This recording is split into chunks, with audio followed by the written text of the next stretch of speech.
الحمد لله رب العالمين والصلاة والسلام على نبينا محمد وآله وأصحابه أجمعين. أما بعد، أعوذ بالله من الشيطان الرجيم. يا أيها الذين آمنوا لا يسخر قوم من قوم عسى أن يكونوا خيرا منهم ولا نساء من نساء عسى أن يكونوا خيرا منهم ولا تلمزوا أنفسكم ولا تنابزوا بالألقاب. وقال النبي صلى الله عليه وسلم رواه مسلم البخاري: المسلم أخو المسلم لا يظلمه ولا يظلمه، ومن كان في حال أخيه كان الله في حال أخيه، ومن فرج عن المسلم قربة فرج الله عنه قربة من قربات يوم القيامة، ومن ستر مسلما ستره الله يوم القيامة. وقال حضرات گرامی، ہم کو یہاں بلایا گیا ہے مختصر سے درس کے لیے، کیونکہ یہاں مسجد میں امامت کے لیے ہمیں مدعو کیا گیا ہے. تو ہمارے محترم عبدالقیوم صاحب نے ہم کو حکم دیا کہ ذرا سا آپ آ جائیں، گاؤں والوں کے ساتھ میں تھوڑا سا درس دیں، نماز پڑھائیں، کیونکہ آپ کو مستقل وہاں رہنا ہے تو تھوڑا سا تعاون گاؤں والوں سے ہو جائے تو بہتر ہے. اس لیے میں آپ لوگوں کے سامنے حاضر ہوا ہوں. اللہ تعالیٰ سے دعا گو ہوں کہ بارے الہ ہماری زبان سے جو کلمات نکلے سچ نکلے، صحیح نکلے، اور اللہ تعالیٰ ہم کو اور تمام حضرات کو اس پر عمل کرنے کی توفیق عطا فرمائے. رب اشرح لي صدري ويسر لي امري واحلل عقدة من لساني يفقهوا قولي. رب زدني علما ولا تزدني علما. حضرات، ہم سب جہاں بستے ہیں، رہتے ہیں، گاؤں ہو، شہر ہو، قصبہ ہو، یا جو بھی جگہ ہو جہاں جہاں افراد بستے ہیں، وہاں ایک دوسرے سے تعلقات بھی ہوتے ہیں. ہمیں آپس میں ایک گاؤں میں ایک جگہ رہنا ہوتا ہے، لہذا ایک سماج بن جاتا ہے. اس سماج کو کیسے لے کے چلنا ہے، سماج کے اندر خیر کیسے پیدا کرنا ہے یا خیر کیسے پیدا ہوگی، ان ساری چیزوں کی تفصیل اللہ تعالیٰ نے اپنے نبی اکرم محمد رسول اللہ صلی اللہ علیہ وسلم کے ذریعہ ہم کو اور آپ سب کو قرآن حدیث کی شکل میں بتلا دیا.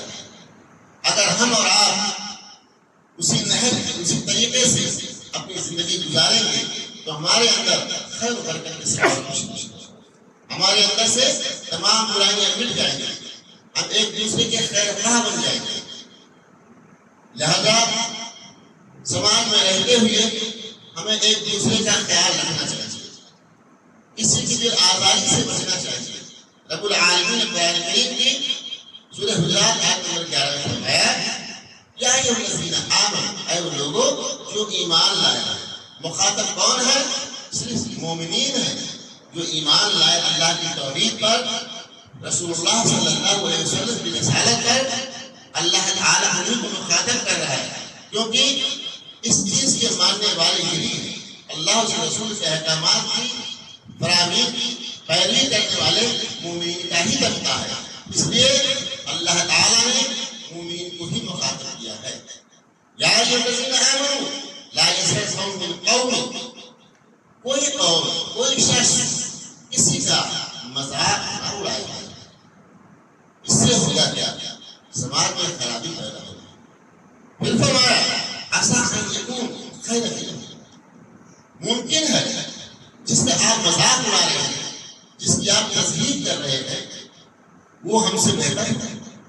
کسی بارے میں کسی کی تذلیل کرنا اپنے آپ کو بڑا ثابت کرنے کی مترادف ہوتا ہے کہ ہم اپنے آپ کو بہتر سمجھتے ہیں، اس لیے سامنے والے کو حقیر ادا سمجھتے ہیں، چھوٹا سمجھتے ہیں. یہ خیال جادوئی ہوتا ہے، لوگوں کے دل و دماغ میں ہوتا ہے. اس لیے لوگوں کا مذاق اڑاتے ہیں راہ چلتے ہوئے، اپنے سے کمتر سمجھ رہے ہیں۔ اسلام ہمیں اس بات کی اجازت نہیں دیتا ہے۔ فرمایا کہ تم میں سے کوئی بھی کسی شخص کا مذاق نہ اڑایا کرے، اس سے سماج میں خرابی ہوگی۔ وہ بات سامنے والے کو بھی لگ سکتی ہے، آپ بے تکلف ہیں کوئی بات نہیں، لیکن ہر شخص سے بے تکلف ہوتا نہیں۔ اس لیے اللہ تعالیٰ نے سماج میں رہنے والوں کو یہ بتا دیا، اس میں خبر دے دی کہ اگر ایسا عمل کسی کے ساتھ ہے تو سماج میں خرابی کے سوا بھلائی پیدا نہیں ہو سکتی۔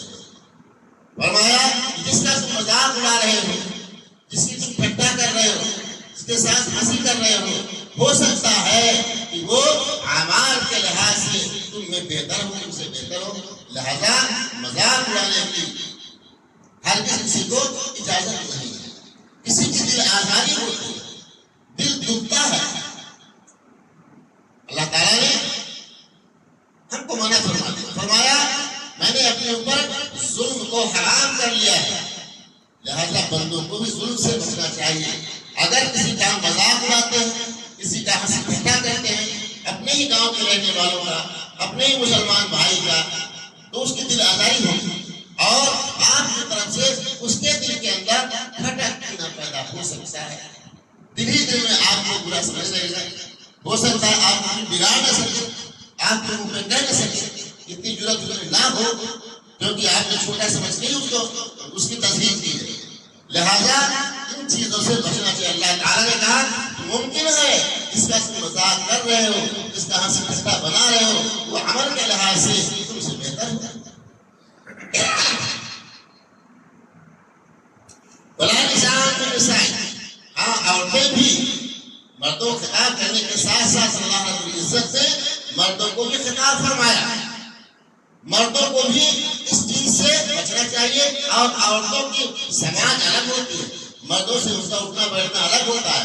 عورتیں ایک دوسرے کے ساتھ بیٹھتی ہیں اور بے تکلفی باتیں کرتی ہیں، وہاں کچھ بھی ہو سکتا ہے، اپنے حساب سے باتیں کرتی ہیں، تو ان کو بھی منع فرمایا گیا کہ عورتوں کی جماعت تم میں سے بھی کوئی کسی کا مذاق نہ اڑانا، کسی کا تمسخر نہ کرنا، کسی کی تذلیل نہ کرنا، کسی کی تذلیل نہ کرنا، کسی کا دل نہ دکھانا۔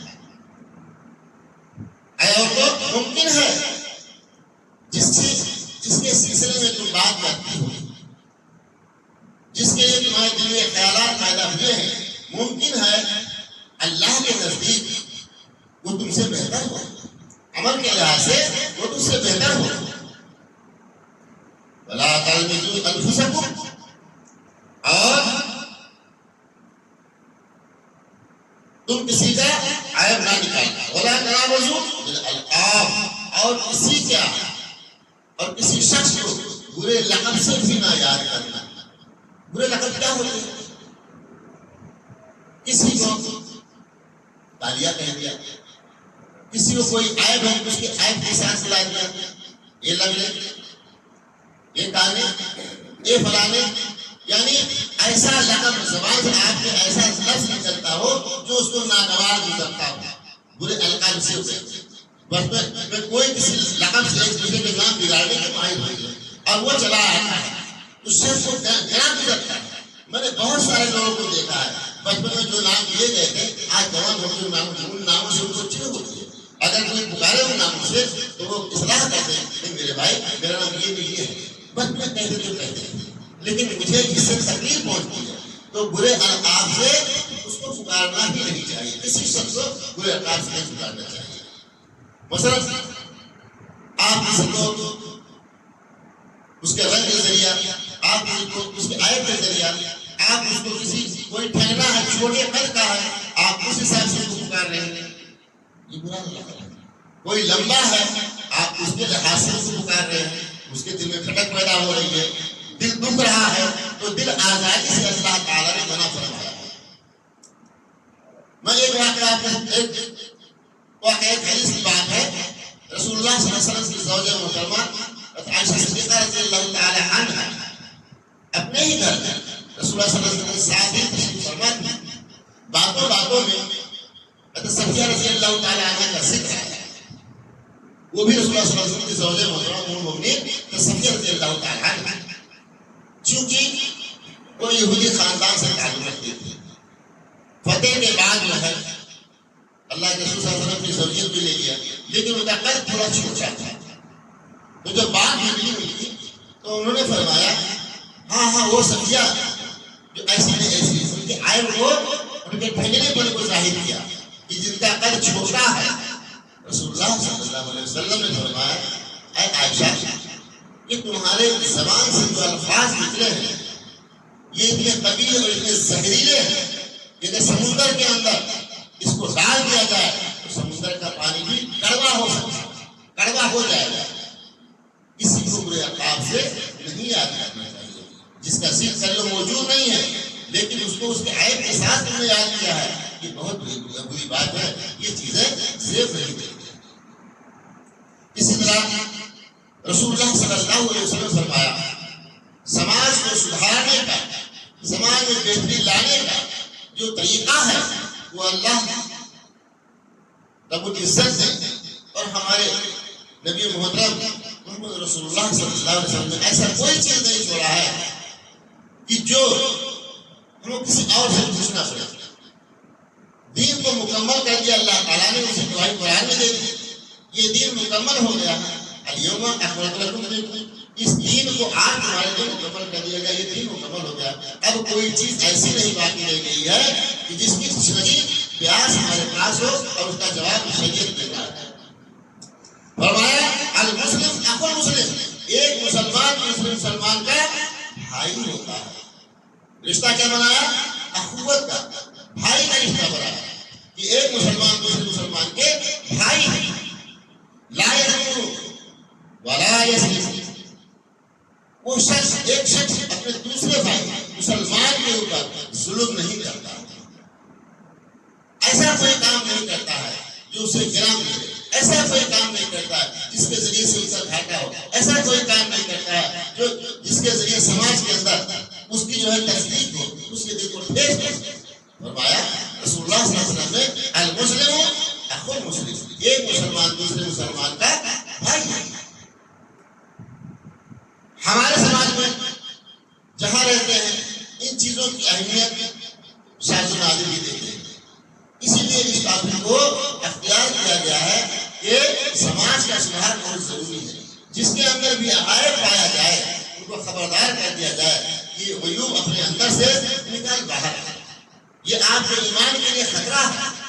اگر یہ عیب ہمارے اندر پایا جاتا ہے تو ہمارے ایمان کا خطرہ ہے. عبادتیں ہم خوب کرتے ہیں، نمازیں بھی پڑھ لیتے ہیں، صدقہ و زکات بھی دیتے ہیں، لیکن کچھ طرح کچھ اعمال ایسے ہوتے ہیں جس کے ذریعے سے اعمال عقائد ہو جاتے ہیں. جس طرح سے آدمی کمائی کرتا ہے، دیش ودیش جاتا ہے، ڈھیر سارے روپے کما لیتا ہے، لیکن بچاتا کوئی نہیں، بچتا کسی کے پاس ہے. اسی طرح نیکیوں کا معاملہ ہے میرے بھائی. نمازیں پڑھ لیں گے، زکات دے لیتے ہیں، اللہ سے توفیق دیتا ہے، لیکن جو یہ سماجی برائی ہے، دل آزاری والی، ایک دوسرے کا دل دکھانے والی جو بیماری ہے، اگر یہ ہمارے اندر پائی گئی میرے بھائی تو ہو سکتا ہے ہمارے اعمال برباد کر دیے جائیں. جس طرح سے ماں عائشہ صدیقہ رضی اللہ تعالیٰ عنہا نے صرف یہی کہا تھا، ایسی نہیں ایسی، یعنی چھوٹے قد کی طرف اشارہ کیا تھا. اللہ کے رسول صلی اللہ علیہ وسلم نے فرمایا اے عائشہ، تمہارے اس بات کو اگر سمندر کے اندر بھی ڈال دیا جائے تو سمندر کا پانی کڑوا ہے. اللہ کے رسول نے فرمایا کہ ایک مسلمان دوسرے مسلمان کا بھائی ہے، لا یظلم ولا، اس کی مدد کو چھوڑتا نہیں کبھی. ایک مسلمان بھائی جب بھی پریشانی میں مبتلا ہوتا ہے، دوسرا مسلمان بڑھ کے اس کی دستگیری کرتا ہے، اس کی مدد کرتا ہے، اس کو اس کے حال نہیں چھوڑ دیتا ہے. لیکن آج ہمارے یہاں سماج میں ہوتا کیا ہے؟ گالی دے کر کہتے ہیں جان پہ فلانا دے، اس کے شرائط بھی ایسی ہے، فلانا مر رہا ہے تو مرنے دو، وہ ہے ہی ایسے، اسی لائق ہے. نہیں میرے بھائی، یہ نہیں سوچنا. کرم اپنی جگہ ہے، لیکن ہمارا اپنا کرم اپنی جگہ ہے. اس کے کرم اس کے ساتھ، ہمارے کرم ہمارے ساتھ، اس کا فعل اس کے ساتھ، ہمارا فعل ہمارے ساتھ. ہم کو اس بات کی اجازت ہر کسی کو. عمر کی حاجت اخیہ، جو شخص اپنے کسی مسلمان بھائی کی حاجت پوری کرنے کے لیے اٹھ کھڑا ہوتا ہے، آگے بڑھتا ہے، اس کام میں لگ جاتا ہے، اس کی پریشانی کو دور کرنے کے لیے جدوجہد کرتا ہے، کوشش کرتا ہے سماج کے اندر، گاؤں کے اندر، تو اللہ رب العزت کان اللہ فی حاجتی، اللہ رب العزت اس کی ضرورت کو پوری کرنے کے لیے لگ جاتا ہے کہ جس چیز کی اس کو میرے بندے کو ضرورت ہوگی میں اس کو عطا کروں گا، کیونکہ میرے بندے کے لیے کھڑا ہوا ہے۔ سماج میں ایک میرا بندہ ہے، کمزور ہے، حاجت مند ہے، مجبور ہے، اس کے اخراجات پورے نہیں ہوتے، سماج کے اندر دوسرا تباہ ہوا ہے، تو دیکھ کر کے دوسرا مسلمان اس کو اٹھانے کی جو کوشش کرتا ہے، اس کی حاجت کو پوری کرنے کی کوشش کرتا ہے، تو اللہ تعالیٰ اس کی حاجت کو پوری کرتا ہے، اللہ اس کی مدد کرتا ہے۔ کتنی بڑی بات! ہم کسی بندے کی اگر مدد کرنے کے لیے کمر بستہ ہوتے ہیں تو اللہ رب العرش سے ہماری مدد کے لیے وہ سامنے جاتا ہے، کھڑا ہوتا ہے۔ ومن خرج عن اسره قربة خرج الله عنه قربة من قربات يوم القيامة۔ ایک بات اور کہ جو شخص اپنے مسلمان بھائی کی کوئی مصیبت دور کرتا ہے، ہم مصیبت میں ہیں، کوئی شخص کوئی بھائی میرا مصیبت میں ہے، جو شخص جو مسلمان بھی اس کی مصیبت کو دور کرتا ہے، تو اللہ تعالیٰ نے فرمایا کہ میں قیامت کے دن، آج نہیں، جب نفسی نفسی کا عالم ہوگا، ہر کوئی پریشان حال ہوگا، ہر کوئی اپنی نجات کی فکر کر رہا ہوگا، ہر کوئی اپنی نیکیوں کے لیے پچھتا رہا ہوگا، نیکیاں لوگوں کے پاس کم پڑ جائیں گی، لیکن یہ نیکی اللہ تعالیٰ فرما رہا ہے کہ میں اس کو بچا کے رکھوں گا، اور جب میرا بندہ قیامت کے دن پریشانیوں میں مبتلا ہوگا، آپ سب جانتے ہیں یوم یفر المرء من اخیہ، اللہ تعالیٰ نے فرمایا کہ اس دن جو ہے ہر شخص ایک دوسرے کے ساتھ بھاگے گا، سامنا نہیں کرنا چاہے گا۔ ہو سکتا ہے کوئی ہم سے سوال طلب کر لے، ماں اپنے بیٹے سے بھاگے گی، بھائی بھائی سے بھاگے گا، اور بیٹا اپنی ماں سے بھاگے گا۔ یہ دوری کس لیے؟ صرف اس لیے ہے ہر کوئی حاجت مند ہوگا، ہر کوئی پریشان حال ہوگا، حتیٰ کہ انبیاء کرام کی جماعت بھی نفسی نفسی گزار رہی ہوگی، ہر کوئی کہ اللہ آج میری جان ہے۔ جب جہنم کی چنگھاڑ اور اس کی آواز لوگوں کے کانوں میں پڑے گی تو سارے انبیاء اولیاء عام و خاص سب گھٹنے کے بل گر جائیں گے، رب کے سامنے سارے گھٹنے کے بل گر جائیں گے، دہشت زدہ ہو جائیں گے۔ اس وقت کوئی کسی کا پرسان حال نہیں ہوگا، کوئی کسی کی طرف رحم کی نظر سے نہیں دیکھے گا۔ وہاں اللہ فرماتا ہے جب میرے بندے کو وہاں ضرورت پڑے گی، میری مدد کی ضرورت جب وہاں پڑے گی تو میں وہاں اس کی مدد کروں گا، کیونکہ دنیا میں سے میرے بندے کی مدد کی۔ میرے بھائیوں، اس کا فائدہ کیا ہوتا ہے؟ قرآن جب ہم پڑھتے ہیں، احادیث کا مطالعہ کرتے ہیں تو ہمیں ایسی چیزیں معلوم ہوتی ہیں جو ہمارے لیے دنیا اور آخرت میں بھلائی کی بھلائی سے ہوتی ہے۔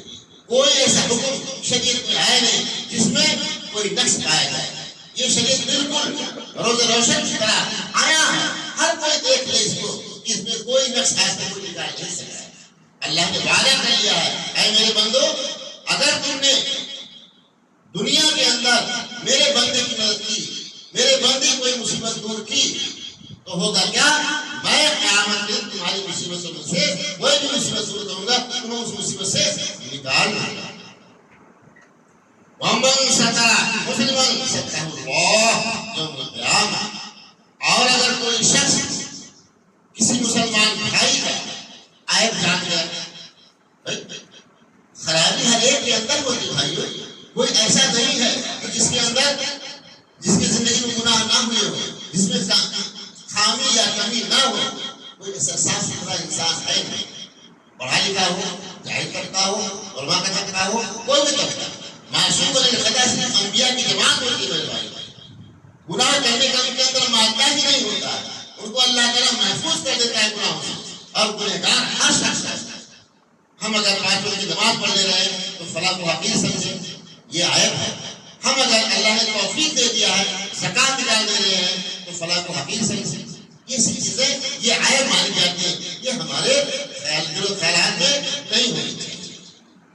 فرمایا اللہ تعالیٰ نے کہ اگر کوئی مسلمان کسی مسلمان کا عیب جان گیا ہے، کوئی عیب کسی کو معلوم ہو گیا ہے، تو چاہیے کہ اس کو چھپا لے، سماج میں معاشرے میں اس کو افشا نہ کرے، آیا نہ کرے، کھول کھول کے لوگوں کو بتاتا نہ پھرے، اے بھائی یہ بات سنا نہیں، علماء تو آج ایسا کام کر رہے ہیں، یہ لوگ جانے والی۔ اب یہ چیزیں لوگوں میں مشہور ہوتے رہتے، حتیٰ کہ بچے اس کے عیب کو جان جاتے ہیں۔ اللہ تعالیٰ کی نظر میں یہ چیز بہت معیوب ہے، بہت ہی معیوب ہے۔ اور اگر کوئی شخص اپنے بھائی کے عیب کو چھپا لے گیا، تاحیات کہیں بیان نہیں کیا، بھائی جانتے ہیں نا کہ جب ہماری برائی کھل جاتی ہے اس کا حساب قیامت کے دن اللہ تعالیٰ لے گا، لیکن جو برائی چھپا لی گئی، اللہ نے پردہ ڈال دیا، کسی گناہ پر پردہ ڈال دیا، اللہ کی مرضی ہے، چاہے تو معاف کر دے اور چاہے تو اس کو سزا دے۔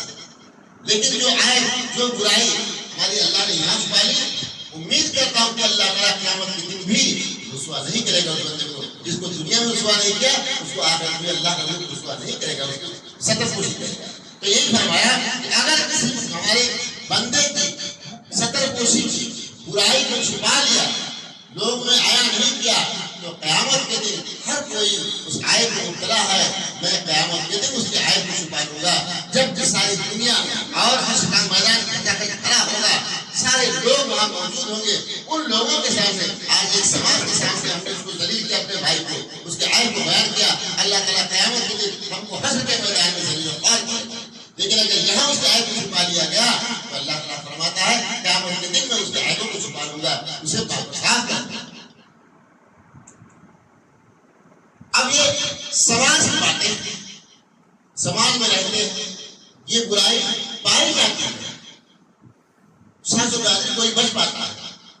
میرے بھائیوں، یہ سماجی برائی اگر سدھار کرنا چاہیں تو یہ دو باتیں کافی ہیں کہ ہم کسی کے دل کو ستائیں نہ، دکھ نہ دیں، دل آزاری نہ کریں، ایسے بات مجھے نہ بولے کہ سامنے والے کو تکلیف پہنچے۔ آپ کو اللہ تعالیٰ نے قوت دیا ہے، آپ کو اللہ تعالیٰ نے دولت دیا ہے، ثروت دیا ہے، اولادوں سے نوازا ہے، مالو دولت سے نوازا ہے، تو ہمیں جاننا چاہیے کہ یہ جو عطائیں ہیں یہ رب کی طرف سے اللہ نے دیا ہے، تب ہم پائے۔ مال اور اولاد یہ دونوں فتنے ہیں، انما اموالکم واولادکم فتنہ، اللہ نے قرآن فرمایا یہ مال اور اولاد دونوں فتنہ ہے۔ کسی کے ذریعے نہ مال پہ گھمنڈ کرنا، نہ اولاد پہ گھمنڈ کرنا، نہ کسی نعمت کے اوپر گھمنڈ کرنا، اور اسی کے ذریعے لوگ طاقت زیادہ ہو گئی، اب وہ کسی کو سمجھتا ہی نہیں، بدن میں قوت زیادہ ہو گئی ہے، اب جیسے کمزوروں پہ وہ کیا کرتا ہے، کچھ بھی ضرور کرے گا، ٹپکی لگائے گا، دھکا دے گا، دبا کے چلا جائے گا۔ اب اس سے لوگوں کو تکلیف ہوتی ہے، جب تکلیف پہنچی کسی کے لیے تو وہ اللہ کیا پکڑ لیا جائے گا کہ یہ ساری چیزیں میری نعمت تھی، انہیں میرے نعمتوں کے ہی ذریعہ میرے بندوں کو ستایا ہے۔ میرے بھائی، رسول اللہ صلی اللہ علیہ وسلم نے فرمایا اخلاق میں سب سے بہتر اخلاق اس شخص کا ہے، اس شخص کا کہ جو اپنے گھر والوں میں سب سے اچھا ہو، جس کا اخلاق اپنے بیوی کے لیے اچھا ہو، اپنی ماں کے لیے اچھا ہو، اپنے باپ کے لیے اچھا ہو، اپنے بچوں کے لیے اچھا ہو، اپنے نوکروں کے لیے اچھا ہو۔ جو اپنے گھر میں اچھا ہے وہ باہر بھی اچھا ہے، اور جو شخص اپنے گھر میں اچھا نہیں ہے وہ باہر بھی اچھا ہو نہیں سکتا۔ گھر کے اندر ہمارے حسن سلوک کا سب سے زیادہ مستحق کون ہے؟ اللہ نے واضح کر دیا، سارے ممبران میں سے سب سے اولین کس کو دی گئی؟ اللہ اور رسول نے کس کو اولت دیا؟ سب سے پہلا مرتبہ ماں کو دیا اللہ نے۔ جب بھی فرمایا اے میرے بندوں تم میری بندگی کرنا اور اپنے ماں باپ کے ساتھ احسان کرنا، اپنے ماں باپ کے ساتھ احسان کرنا، یہ وصیت کیا ہے اللہ نے۔ سورہ اسراء کی ہے، بہت ساری آیتوں میں، سورہ بقرہ میں ہے، سورہ اسراء میں ہے، میں نے متعدد آیتوں میں دیکھا کہ اللہ تعالیٰ نے اپنی عبادت کے بعد ترنت ہی اپنے والدین کا اور اس کے ماں کا حق رکھ دیا۔ اب والدین ہیں یا تو ماں یا تو باپ ہے، دونوں میں کس کا مرتبہ بڑا ہے؟ دونوں میں زیادہ مستحق تمہارے احسان و سلوک کا کون ہے؟ پورے عمران میں یہ دو سب سے ممتاز ہیں، یہ دو سب سے اونچے رہیں گے، لیکن ان دونوں میں سب سے اونچا کون ہے؟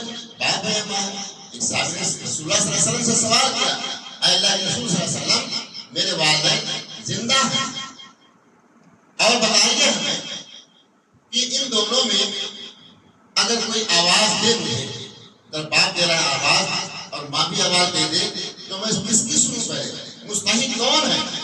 میری وفا کا، میری خدمت کا سب سے پہلا مستحق کون ہے؟ رسول اللہ صلی اللہ علیہ وسلم نے فرمایا تیری ماں۔ پھر انہوں نے سوال کیا اس کے بعد کون مستحق ہے؟ فرمایا تیری ماں۔ تیسرے مرتبہ فرمایا اے رسول اللہ صلی اللہ علیہ وسلم یہ بتائیے اس کے بعد کس کا نمبر آتا ہے؟ فرمایا تیری ماں۔ تین مرتبہ سوال کیا صحابی نے اور تینوں مرتبہ فرمایا تیری ماں، چوتھے مرتبہ فرمایا تیرا باپ، اس کے بعد تیرے باپ کا نمبر آتا ہے، کیونکہ تیری ماں نے تجھے پیٹ کے اندر 9 مہینے تک اٹھائے کھائے، تیری ولادت بھی ہے تو مرحلہ ایسا ہوتا ہے کہ زندگی اور موت کا وہ ہوتا ہے، مرحلہ ہوتا ہے۔ کتنی عورتوں کو دیکھا آپ جانتے ہوں گے کہ جسٹی کے اندر ہی وفات ہو گیا، یہ ایسا مشکل مرحلہ ہوتا ہے زندگی اور موت میں، لیکن وہی ماں جب وہ فارغ ہوئی بچے کی اولاد سے تو بچے کو وہ محبت اور پیار دیتی ہے کہ زندگی بھر ویسا کوئی دے ہی نہیں پائے گا، کوئی محبت کوئی وفا کر ہی نہیں سکتا۔ ماں بچہ پیشاب کر دیتا ہے، بیٹے کو سائز کرتی ہے اور گیلے جگہ پہ اپنا ہو جاتی ہے، جبکہ اس کے بعد دوسرا بستر نہیں ہے، سکھانے کے لیے کپڑا نہیں ہے، حتیٰ کہ دھیرے دھیرے کر کے اس کی سیوا، اس کی محبت بچے کی اس کے دل کے اندر اتنی زیادہ ہوتی ہے کہ کبھی اپنے بچے کو رونا برداشت کر نہیں سکتی، اور یہی اولاد جب بڑی ہوتی ہے، شعور والی ہوتی ہے تو کیا کرتی ہے؟ ماں بلاتی ہے بیٹے ادھر ایک کام کرنا ہے، بیٹا اینڈ پہ چلا جاتا ہے، ماں کھیلنے جا رہا ہوں، بیٹے ذرا یہ سامان لا کے دے، بیٹا اینڈ پہ چلا جاتا ہے، یہ فلاں کام ہے، ماں بیچاری طرف کے بھر جاتی ہے۔ تو میرے بھائیوں سب سے پہلا جو حق کیا کیا ہے اللہ تعالیٰ نے؟ سامان گھر کے باہر ہے، لیکن ہمارا سامان جو شروع ہوتا ہے وہ گھر کے اندر سے شروع ہوتا ہے۔ اگر ہم گھر کے اندر اچھے ہیں تو باہر بھی اچھے رہ سکتے ہیں، اور اگر ہمارا اخلاق گھر کے اندر صحیح نہیں ہے تو باہر ہمارا اخلاق کوئی بھی نہیں سکتے۔ ماں کے مرتبے کے لیے ایک جریر رحمۃ اللہ علیہ جو بہت عابد اور زاہد تھے، عبادت میں دنوں رات مشغول رہتے تھے۔ ایک مرتبہ ان کی بوڑھی ماں وہ عبادت میں اللہ کی یاد میں مشغول تھی، ماں آئی، بیٹے کو آواز دی، چاہے وہ نوافل پڑھ رہے ہوں چاہے تسبیحات پڑھ رہے ہوں، مگر عبادت میں ہی تھے۔ ماں نے آواز دیا بیٹے ادھر آؤ۔ جریر نے سنا کر دیا کہ میں اللہ کی عبادت میں ہوں، حالانکہ ارادہ ان کا برا نہیں تھا، خیالات برے نہیں تھے، نیک تھے، صالح تھے، عبادت گزار تھے، لیکن چونکہ عبادت اللہ کے ساتھ تعلق جوڑ چکے تھے، اللہ کے حضور وہ کھڑے ہوئے تھے تو انہوں نے ماں کی بات کو انسنی کر دیا۔ ماں نے 3 مرتبہ آواز دیا لیکن وہ نماز کو چھوڑ کر کے ماں کی بات کو سننے کے لیے روادار نہ، ماں واپس چلی گئی، لیکن جاتے جاتے ایک بد دعا بھی دے گئی۔ کہا اے اللہ اس کی موت اس وقت تک نہ آئے جب تک کہ دنیا کے اندر ذلیل و خوار نہ ہو، اس کو ذلیل نہ کر دینا تب تک اس کی موت نہیں۔ لیکن بیٹا تو آتا تھا، اس نے سنا بھی نہیں، ملی نہیں، لیکن ماں چلی گئی، دکھی ہوئی، اس کے اندر بیٹے نے نہیں سنا اس کی بات کو، ماں حاجت مند تھی، ضرورت مند تھی، اس کو کسی بھی چیز کی ضرورت تھی، بیٹے کو آواز دیا، سب سے پہلا ماں کا تھا اس کی بات سنا، لیکن اس نے اس بات کو انسان کیا، ماں نے بدوا دیا اور گھر چلی گئی۔ ہوتا کیا ہے، ایک عورت آتی ہے، جریر کو بہکاتی ہے، شیطانی حرکت کروانا چاہتی ہے۔ جریر شریف النفس تھے، اللہ کے پیارے تھے، عبادت گزار تھے، وہ یہ بات جانتے تھے، اس گناہ کو سمجھتے تھے، انہوں نے بالکل انکار کر دیا، نہیں یہ مجھ سے نہیں ہو سکتا، یہ کام اللہ کو پسند نہیں ہے، اللہ اس سے ناراض ہوتا ہے، مجھ سے یہ حرکت نہیں ہوگا، میں اللہ کی ناراضگی بول نہیں لے سکتا۔ اس نے کیا کیا، بدکار تو نہیں کی، جریر کو اس کا دل آ گیا، جریر نے انکار کیا، مایوسی، اور وہ چلی گئی، ایک چرواہے سے نے زنا کروایا، بدکاری کی، یہاں تک کی خبر اس کو پھیل گیا۔ وہ عورت کا ٹائم ولادت کا آیا، جب بچے کو جنا اس نے، چونکہ والد تھی، شادی شدہ تھی نہیں، تو گاؤں والوں نے، سماج والوں نے پوچھا، اے فلاں عورت، تیرا نکاح ہوا نہیں، تیرا کوئی شریک حیات نہیں، اور یہ بچہ تیرے پیٹ سے کیسے نکلا؟ یہ کس کا بچہ ہے؟ اس کی خبر مجھے بتا۔ چونکہ عورت غصہ بدلہ لینا چاہتی تھی جرائد سے، اس نے کہا یہ بچہ کس کا ہے؟ جرائد کا ہے۔ سارے گاؤں میں، سارے سماج میں ان کی نیک نامی بالکل آیا تھی، لوگوں کو بہت زیادہ غصہ آیا، ارے یہ مولوی صاحب ہو کر کے، یہ اتنا عبادت گزار ہو کر کے، اور ایسا زندگی کا ڈھونگ بچا رہا تھا، یہ ہم لوگوں کے آنکھوں میں دھول جھونک رہا تھا، اتنا قوی کام کیا، اتنا برا فیل کیا ہے۔ لوگ ہمارے غصے میں آئے اور اس کی جو عبادت گاہ تھی جہاں وہ رہتے تھے اس کو توڑ پھوڑ کے تیز کر دیا اور ان کو مارا پیٹا زور خوب بھی کیا۔ یہ سمجھے تھوڑے اور بچے کے پاس گئے، اے بچے، تو اللہ کے حکم سے یہ بتاتے تیرا باپ کو، سارے گاؤں والے جمع ہیں، لوگ معاشرے والے جمع ہیں، میں تجھ سے سوال کرتا ہوں، تو بتا دے تیرا باپ کون ہے؟ اللہ نے گویا اسے بولنے کی طاقت دی۔ وہی بچہ جو شیر خار ابھی پیدا ہوا، ایک دن کا تھا یا 2 دن کا تھا، جو بھی تھا، بہت شیر خار تھا، اس نے جواب دیا میرا باپ فلاں چرواہا جو بکریاں چراتا ہے وہ میرا باپ ہے۔ لوگوں نے سنا، ساری محفل نے سنا، تب جا کے ان کو اپنی غلطی کا احساس ہوا اور اس کی بدکاری کا وہ سامنے آ گیا، جا کے اس کے گھر کو، اس کے عبادت خانے کو لوگوں نے بنوا دیا۔ تو کیا ہوا جانتے ہیں؟ کتنا عبادت گزار، اللہ کا نزدیکی، اللہ کو ماننے والا، برے کاموں کو چھوڑنے والا، لیکن ایک ماں کی بد دعا کتنی جلدی لگ گئی، اس کا کوئی وہی نہیں۔ ماں نے کہا، بد دعا اللہ نے قبول کر لیا، فوراً قبول کر لیا۔ میرے بھائیوں، یہ ایسا ہوتا ہے، ماں اگر ناراض ہے۔ ایک صحابی رضی اللہ تعالیٰ عنہ، وہ بیمار تھے، صحابہ کرام عادت کے لیے دیکھنے کے لیے فلاں صاحب بیمار ہے، ہم کوئی گاؤں میں جانتا ہے فلاں فلاں کون فلاں وہ بیمار ہے فلاں بھائی۔ اور پہلے زمانے میں لوگ ایک دوسرے کو دیکھنے جایا کرتے تھے، حال پرسی کیا کرتے تھے، بھائی تیرا کیا حال ہے؟ کوئی کچھ دے بھی نہیں سکتا تو پوچھ جاتا ہے، فکر نہ کیجیے اللہ اچھا کر دے گا، تسلی دینے کے لیے اس کے گھر پہ جایا کرتے تھے۔ آج وہ زمانہ نہیں ہے، آپ کو سیدھا اسپتال بھر دیجیے، کوئی دیکھنے والا نہیں، کوئی پوچھنے والا نہیں، جو کچھ پوچھے گا ڈاکٹر پوچھے گا اور کوئی پوچھنے والا نہیں۔ کچھ زمانے کی بات ہے کہ عیادت کی رعایت کرنا یہ اسلام میں بالکل احسن چیز ہے، کسی کی عیادت کرنا، بیمار پوسی کرنا یہ سنت ہے۔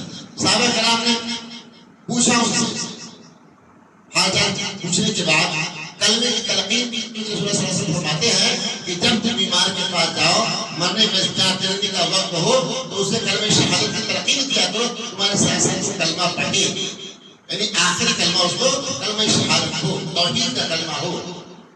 صحابہ کرام نے تلقین کیا،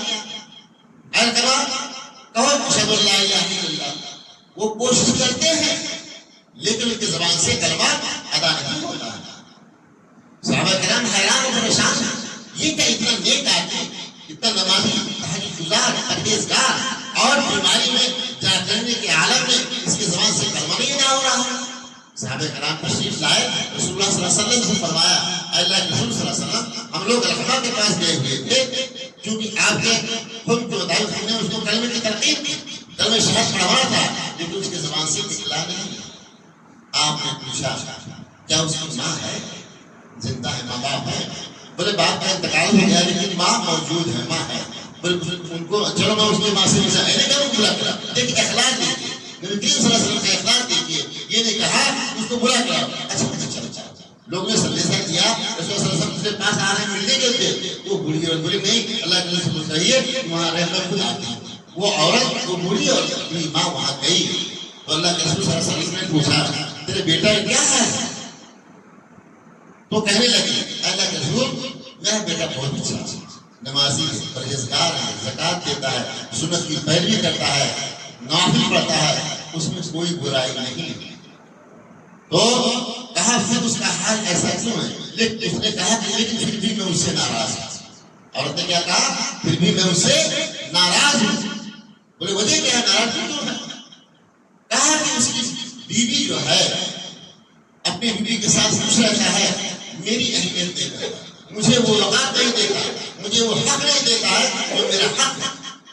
بیوی کی بات پہلے مان لیتا ہے، میری بات کو رد کر دیتا ہے۔ اگر جس بات کا رد میں کروں اس کی بیوی کے، تو بیوی کی بات پہلے سنتا ہے، میری بات کو بیوی کی بات کو نیچے ڈال دیتا ہے۔ میں اسی لیے اسے ناراض ہوں، پتہ ہے؟ تو اللہ نے کہا معاف کر دے، تیرے بیٹے کو معاف کر دے۔